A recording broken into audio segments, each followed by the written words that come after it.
Hello guys, आप सबका स्वागत है कैपेबिलिटी टू बी मोर में। देखो हम लोग रिड्यूसिबल इनटू वेरिएबल सेपरेबल बना रहे हैं। ये सवाल देखो, आज ये क्वेश्चन में दिया है x माइनस वाई का whole square into D Y by D X बराबर में ए स्क्वायर। ठीक है, इसमें ए स्क्वायर तो कांस्टेंट है। ठीक है, और इसमें देखो वेरिएबल क्या है, x माइनस वाई जो है वो वेरिएबल है। x और y वाला जो फंक्शन होता है उसको हम लोग z मानते हैं इसमें। ठीक है, तो देखो एक बार क्वेश्चन को उतारे हैं। ठीक है, क्वेश्चन को उतारे हैं और इसको इक्वेशन 1 माने हैं। अब एक्स वाई वाला टर्म को हम लोग पुट करते हैं सब्स्टिट्यूशन मेथड से। अब देखो पुट एक्स माइनस वाई, ये जो एक्स माइनस वाई है इसको हम लोग जेड माने। ठीक है, अब देखो जिसको जेड मानते हैं वो लाइन को डिफ्रेंशिएट करना पड़ता है। तो देखो लिखे हैं differentiation with respect to X. तो देखो डिफ्रेंशिएशन करेंगे, माइनस से बीच में तो अलग अलग डिफ्रेंशिएशन होगा। देखो एक्स का डिफ्रेंशिएशन एक्स का रिस्पेक्ट में 1 होगा, फिर ये वाला माइनस दिए हैं। वाई का डिफ्रेंशिएशन एक्स का रिस्पेक्ट में डी वाई बटा डी एक्स, फिर बराबर दिए हैं। जेड का डिफ्रेंशिएशन करेंगे एक्स का रिस्पेक्ट में तो डी जेड बटा डी एक्स होगा। अब यहाँ से हम लोग को D Y by D X चाहिए होता है। तो देखो D Y by D X चाहिए हमको, तो इसको D Y by D X को हम उधर भेज देंगे और ये जो इधर है इसको इधर भेज देंगे। तो देखो D Y by D X को उधर भेजें, तो देखो D Y by D X लिखे हैं बराबर, इसको इधर भेज दिए। ये प्लस के साथ था तो माइनस में होगा, तो देखो माइनस डी जेड बटा डी एक्स होगा। तो 1 माइनस डी जेड बटा डी एक्स हुआ है, इसको इक्वेशन 2 माने। ठीक है, अब हम लोग को इस रिड्यूसिबल वाला में इक्वेशन 2 और इक्वेशन 3 को इक्वेशन 1 में पुट करना पड़ता है। तो देखो इक्वेशन 2 और 3 को 1 में पुट करेंगे तो लिख दिए हैं पुटिंग 2 एंड 3 इन 1। तो देखो यहाँ पर सबसे पहले 1 में क्या है, x माइनस वाई है। x माइनस वाई का जगह हम लोग z माने हैं, तो z बैठाएंगे तो हो जाएगा जेड स्क्वायर। तो देखो यहाँ पर जेड स्क्वायर लिखे हैं। इनटू में D Y by D X है, तो D Y by D X का मान निकाले हैं 1 माइनस डी जेड बटा डी एक्स। तो देखो लिख दिए हैं ब्रैकेट में 1 माइनस डी जेड बटा डी एक्स और बराबर के बाद ए स्क्वायर है, तो यहाँ पर भी ए स्क्वायर लिखे हैं। ठीक है, ये तो कांस्टेंट है। अब देखो ये जो जेड स्क्वायर है इसके साथ इनटू में है। ठीक है, इसको उधर भेज देंगे बराबर के बाद, तो वो डिवाइड में चला जाएगा। तो देखो यहाँ पर डिवाइड में गया है और इधर में ये वाला फंक्शन बचा हुआ है। अब हम यहाँ से डी जेड बटा डी एक्स निकालेंगे। ठीक है, तो डी जेड बटा डी एक्स हमको चाहिए, तो हम इसको उधर भेज देंगे और ये वाला को इधर ला देंगे। तो देखो ये वाला इधर आ जाएगा, तो क्या होगा 1 माइनस ए स्क्वायर, 1 माइनस ए स्क्वायर और डिवाइड में जेड स्क्वायर। ठीक है, ये वाला इधर आया, इसको उधर भेजें तो ये हो गया डी जेड बटा डी एक्स। ठीक, अब देखो यहाँ पर माइनस के आगे एक फैक्टर है और माइनस के बाद एक फैक्टर, इसमें एलसीएम लेंगे तो इसके नीचे कुछ नहीं है तो 1 है। 1 और जेड स्क्वायर का एलसीएम जेड स्क्वायर होगा और ये जेड स्क्वायर ऊपर चला जाएगा 1 के पास, तो हो जाएगा जेड स्क्वायर माइनस ए स्क्वायर और डिवाइड में जेड स्क्वायर। ठीक है, तो देखो इधर लिखे हैं एलसीएम लिए तो जेड स्क्वायर हुआ, इधर जेड स्क्वायर गया जेड स्क्वायर और माइनस ए स्क्वायर। ठीक है, बराबर में डी जेड बटा डी एक्स है अपना। अब ये जो डी एक्स है, ठीक है, इसको हम इधर मल्टीप्लाई किए और ये जो जेड स्क्वायर है इसको इधर मल्टीप्लाई किए। ठीक है, डिवाइड में है तो उधर जाके इंटू होगा, ये भी डिवाइड में है इधर तो इधर आके इंटू होगा।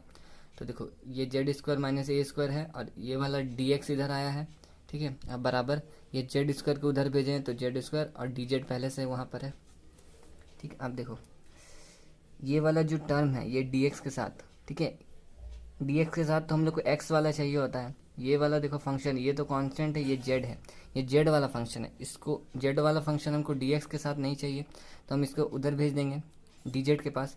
तो ये वाला जो है ये उधर चला जाएगा डी जेड के पास, तो यहाँ पर इनटू में है, ये उधर जाएगा तो डिवाइड में जाएगा। तो यहाँ पर पहले से जेड स्क्वायर और डी जेड है और डिवाइड में गया ये जेड स्क्वायर माइनस ए स्क्वायर। ठीक है, अब देखो इधर डी एक्स सिर्फ अकेले है। ठीक है, एक्स वाला टर्म साथ में रह सकता था लेकिन इसमें नहीं है, तो डी एक्स अकेले है बराबर। इधर में देखो डी जेड के साथ जेड वाला फंक्शन है पूरा और ए स्क्वायर तो कांस्टेंट है। तो अब इंटीग्रेशन करने का टाइम आ गया, सेपरेट हो गया है। ठीक है, दोनों तरफ तो इंटीग्रेशन कर सकते हैं, लेकिन इसका इंटीग्रेशन करेंगे तो ये तो हो जाएगा जल्दी से, लेकिन इसका इंटीग्रेशन करेंगे ना तो नहीं होगा, ऐसा कुछ फार्मूला नहीं है। तो इसको इंटीग्रेशन के काबिल बनाना होगा। देखो इंटीग्रेशन के इसको काबिल बनाएंगे। यहाँ पर देखो जेड स्क्वायर माइनस ए स्क्वायर है। ठीक है, और ऊपर में सिर्फ जेड स्क्वायर है, तो ऊपर में भी हमको एक माइनस में ए स्क्वायर चाहिए जेड स्क्वायर के साथ। ठीक है, तो देखो अगला लाइन में हम डी एक्स को उतारे हैं बराबर, ये जो नीचे में तो जेड स्क्वायर माइनस ए स्क्वायर है, ऊपर हमको जेड स्क्वायर के साथ माइनस में ए स्क्वायर चाहिए, तो देखो जेड स्क्वायर तो था तो लिखे हैं, अब माइनस में ए स्क्वायर चाहिए तो हम माइनस में ए स्क्वायर खुद से लिखे हैं, और इस माइनस में ए स्क्वायर माइनस ए स्क्वायर का असर काटने के लिए एक प्लस में ए स्क्वायर लिखे हैं, ठीक है, ऐसा लिख सकते हैं। और इनटू में ये डीजेड है। अब इसका इंटीग्रेशन कर सकते हैं, तो देखो लिखे हैं इंटीग्रेटिंग बोथ साइड्स, तो देखो इंटीग्रेशन का साइन लगाएं, सामने में dx बराबर इंटीग्रेशन का साइन लगाएं। ये देखो ये जो डिवाइड में है ये इसके साथ भी डिवाइड में है और इसके साथ भी डिवाइड में है, तो एक बार इसके साथ लिख देंगे, दिस बाय दिस करेंगे, तो देखो दिस बाय दिस, और इनटू में dz है तो dz लिखे हैं, प्लस ए स्क्वायर के बाय में ये वाला होगा, ए स्क्वायर तो कांस्टेंट है तो ए स्क्वायर को इंटीग्रेशन के बाहर रखे हैं, और इंटीग्रेशन के अंदर ये तो बाहर चला गया तो 1/z² माइनस ए स्क्वायर और सामने में dz, ठीक है।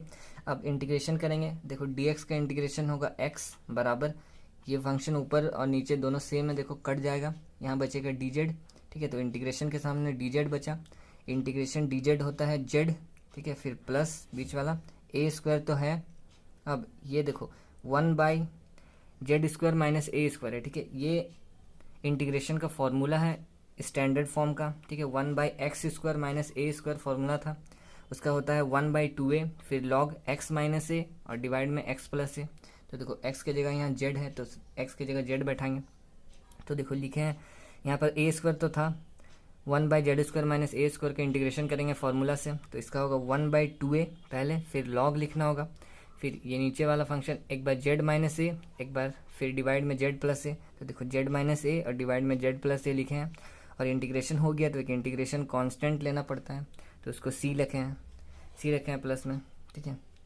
देखो अब ये फंक्शन इंटीग्रेट हो गया, ठीक है। अब हम लोग को ये z वाला जो z लिखे हैं, हम z पुट किए थे ना x माइनस वाई बराबर z, तो z की जगह हमको वापस से वो मान भरना होगा, तो देखो हम z की जगह मान भरेंगे, ये वाला x है बराबर z की जगह हम लोग x माइनस वाई को z माने तो z की जगह x माइनस वाई लिख देंगे, तो x माइनस वाई लिखें, प्लस इसमें देखो ए स्क्वायर है मतलब 2 ठो a है और डिवाइड में 2a है, ठीक है, तो एक ठो a और एक ठो a कट जाएगा तो ऊपर a/2 होगा, देखो ऊपर a बचेगा और नीचे में 2 तो a/2 होगा, फिर ये log यहाँ z है, z की जगह x माइनस वाई, ठीक है, ये वाला x माइनस वाई और माइनस में पीछे में a है और डिवाइड में z की जगह x माइनस वाई लिखे हैं, अब प्लस में a है एक, अब प्लस में कांस्टेंट c, ये x बराबर के इधर एक ठो है इधर एक ठो x, तो x कट गया, इधर देखो माइनस वाई है और ये फंक्शन पूरा, तो माइनस वाई को उधर लेके जाएंगे बराबर के बाद तो वो प्लस वाई हो जाएगा,